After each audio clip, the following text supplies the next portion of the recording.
Welcome, everyone, to another edition of the Industry and Transition podcast slash Zoomcast. I'm thrilled to have our friend Gregg Kidd with us, who is the CEO of Pinnacle Holding Company and Pinnacle, the firm. What you got to tell me? I want to talk a little bit about all the things you're holding in the holding company too. So, welcome. Sure.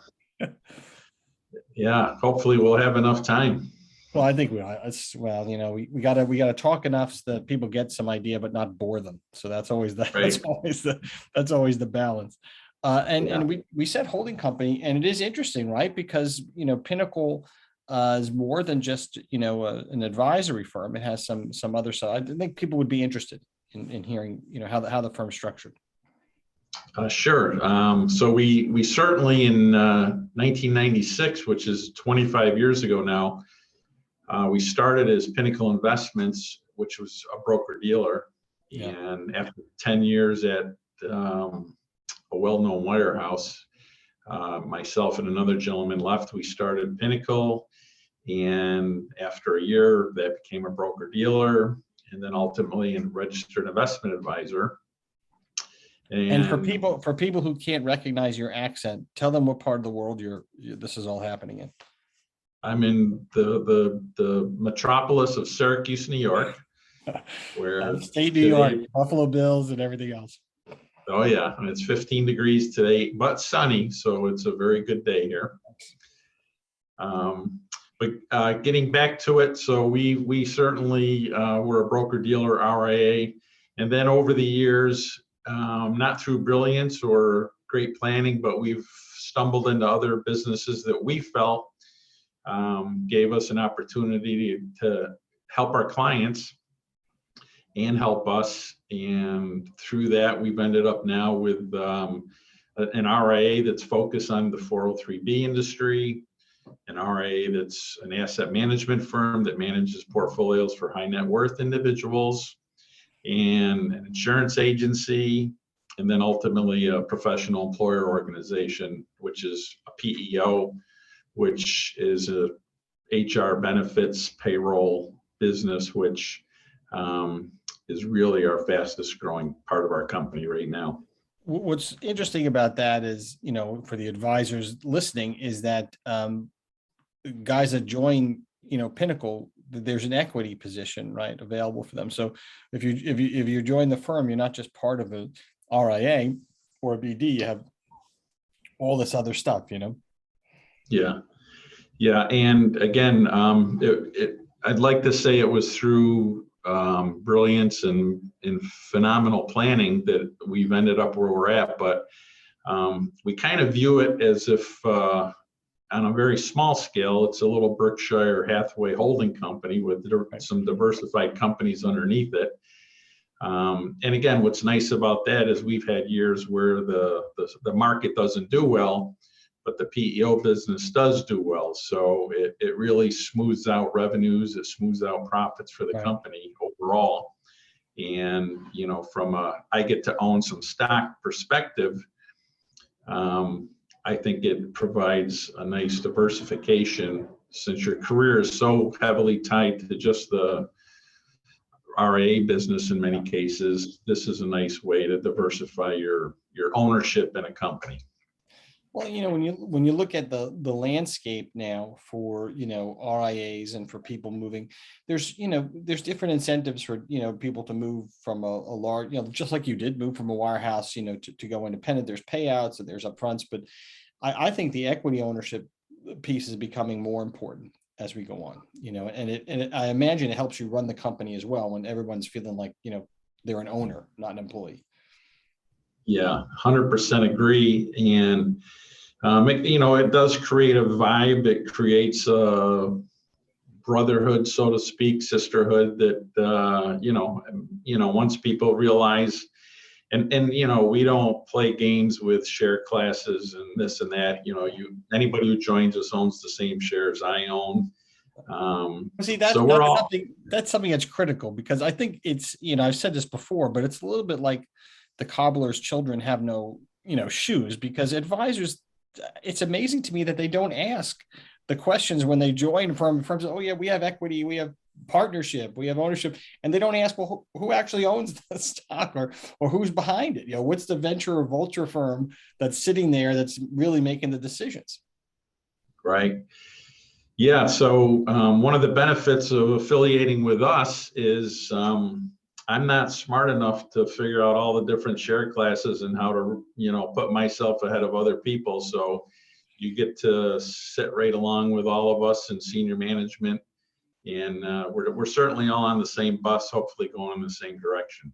Well, I just think that kind of thing is what, those are the questions advisors have to ask. If you're going to sit down, with a guy like Gregg and talk about his firm, you really need to ask who owns it, who's behind it.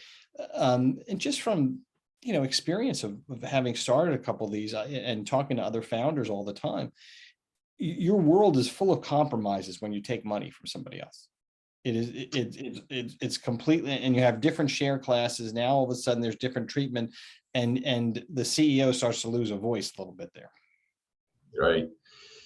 Yeah, no, again, we've, having spent 10 years at a wirehouse, one of the things that myself and many of the people that work along me and people who joined us, we had enough of a taste of what it is about those environments that we didn't like or maybe even despised. So I think it helps us run a business where advisors know that we've already lived the life that they're probably trying to escape, and that we're actively every day working to make sure that the things that nobody likes in those environments doesn't infiltrate what we're doing here. And in terms of, value of a stock price, you can't help but ask, but you guys have had 20% growth, 15%, some crazy number of growth year over year. Yeah, since our inception, we've averaged just about 20% growth annually. So that's for 25 years. And, and yet we still feel like a startup. We still feel like we're entrepreneurs. We, again, we're very open-minded. We have two rules here that we follow, or two things that decide how we proceed. And one is it legal? And is it good for our business? And if the answer to both those two end up being yes, then we're inclined to take a shot at it. And sometimes it works out, sometimes it doesn't. But I look around the industry, and it's impressive how many different RIA firms are out there. But you can spend a lot of time looking at 10 of them or 20 or however many of them, and it's hard to really know what the real differences are. Everybody's the best, everybody's got the best culture. So what we have created and think we have going for us is we actually have some very unique business lines that fit very nicely with the RIA business. So how would somebody use the PEO? Let's as an example. Yeah. So I'm an advisor. So if you're let's assume I've never used it before, right? I'm coming from a wirehouse. I had no access to this kind of thing before, or a regional BD, something like that. Right. So there's two ways. One is if you're already an advisor, you've got clients who own businesses probably. So they're already using a payroll company. They're already buying health insurance for their people. They've got benefits. They've got probably a 401k plan. So as the advisor to the individual who owns the business, all of that business is being done probably somewhere away from you. If the person has a good relationship with you, you introduce the PEO business to him or her, and what happens is those employees now come under the tax ID number of the PEO and have access to all the benefits of the PEO, including a 401k plan. So, and including, I assume, any liquidity event happens to that company, you got all kinds of friends and family business. You've got, the employees that do the 401k with you there, they could become potentially, clients for your advice business. Absolutely. So, it's probably almost, between 40 and 50% of the companies that choose to use our PEO for their payroll elect to go with a group 401k plan that's part of the PEO. So from an employer standpoint, you give up being a trustee because now you and your company are participating in a group 401k plan. So you don't have to be the trustee, which means you probably don't get sued. You don't have to pay for third-party administration, and you just don't have to deal with it. And if you're over 100 employees, you don't need an audit anymore because we do the audit on our plan. So you're literally offering your client, the business owner, a real solution to take away a lot of headaches and cut down on the vendors that they have to deal with on an annual basis and make their life easier. Yeah. And conversely, if you're a new advisor, it's certainly a lot easier to walk into a small business or somebody and say, who's doing your payroll? Chances are somebody sold it to them 5 years ago. They don't know who it was. The loyalty level is not as high as with an advisor. So a new advisor trying to prospect, you bring somebody on as a PEO client to the firm, and now you have the opportunity to pitch the 401k to that business owner and tell him, hey, you don't have to be a trustee. You don't have to pay third-party administration fees. And now you're picking up a 401k plan, and you could be doing all of this before you even get the gentleman's money or his or hers money. So, from a prospecting standpoint, it's a lot easier. And I've joked about it, but I'm serious. I wish I knew about the PEO business 25 years ago because I think it's reasonable thought because, it is becoming, it's sort of another thing that I always am concerned about with our business going forward. How do you prospect? You can still call businesses, by the way, right? So you can make calls to businesses, you can call on businesses, and you can't call people. So how do you build a business? How does a new person, coming into, and I worry about that because I see the big firms, sort of getting rid of their trainee plans. And then we have all the ideas of, diversity and inclusion. To be accepted into a bank plan and sit on a desk, a sales desk, that's not being a broker. That's not being a financial advisor, right? That's a different job than you and I started with, right? You want to come in, if you're a woman, a minority, or a new, just first generation out of college, you deserve the same chance to make money that we have. And you're not going to do that sitting in a bank branch, answering the telephone. You got to be able to prospect. And how do you do it? This may be an answer here. Right. And, a long time ago, I read from somebody that to be very successful in anything, you need to be the first at something, you need to be the best at it, or you need to be different. So, being the best, again, it's very subjective. Probably everybody believes they're the best at something.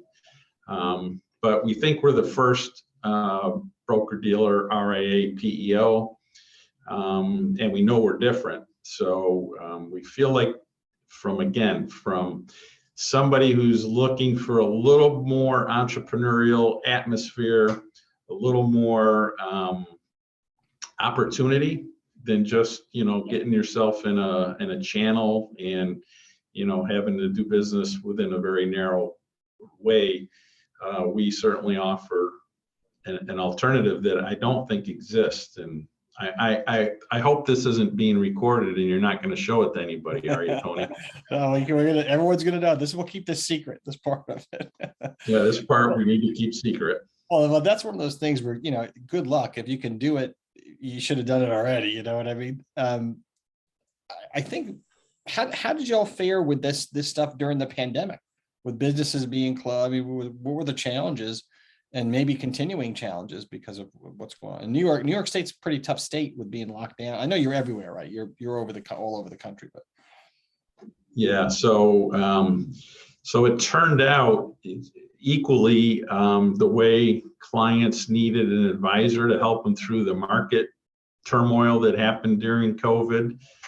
The business owners that had to deal with all the state mandates and the changing rules and the just, every day things were changing. They relied heavily on our HR people in the PEO business. And I think because we played a role in helping those businesses through all of that, they really found the value of what a PEO means, which is, again, we become the HR for your company. And, as opposed, most business people are just trying to run their business. So if you're running payroll and have your own HR and all these things yourself, you're really running another business within your business. So I think the people that were clients really appreciated the role we played for them. And, we do get business from referrals and word of mouth. And I think that as tough as it was for everybody, it was an opportunity for us to show clients the value we add, just like it did on the broker-dealer RIA side also. So on that, yeah. So on the RIA broker-dealer side, you have an asset management, firm as well, and I'm assuming you guys, have good tech, and that maybe served you well, during the pandemic, Zooming with clients, stuff like that. Did advisors face any challenges sort of with their traditional RIA business?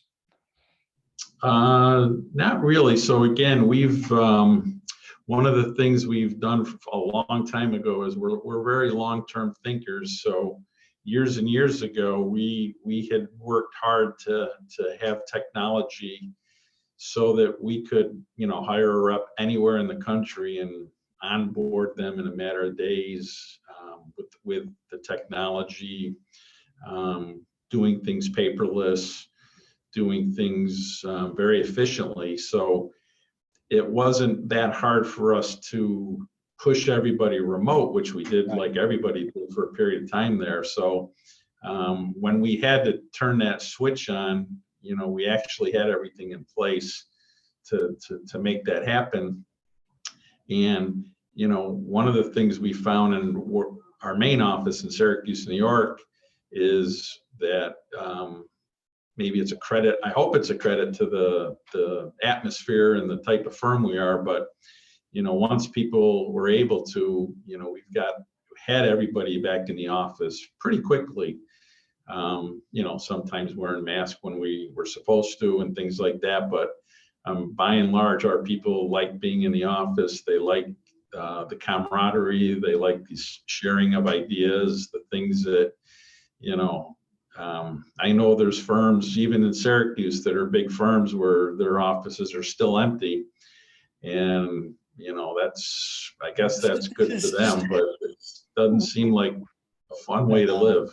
It doesn't. And we're in a, I said this before, we're in a mentorship business. We're in an apprentice business, right? You're kind of, in a way, even you, certainly I, we're always learning, right? There's always something new, and some advisor down the hall has got a good idea on something, or somebody's really good at 401ks. And if you don't really know that business, it's a pain in the neck, right? You gotta know a lot about it, and you gotta do volume. So let me just split this business with her versus, and very hard to do on a Zoom.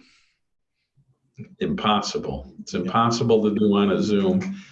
And again, I feel like because we've been more prone to have our people in the office, that again, we're at a competitive advantages over the people that are choosing to not embrace going back to the office. Because, again, one of the things I've learned is I'm generally not the smartest person in the room, and the more smart people you get together, you're going to come up with the best solutions and ideas.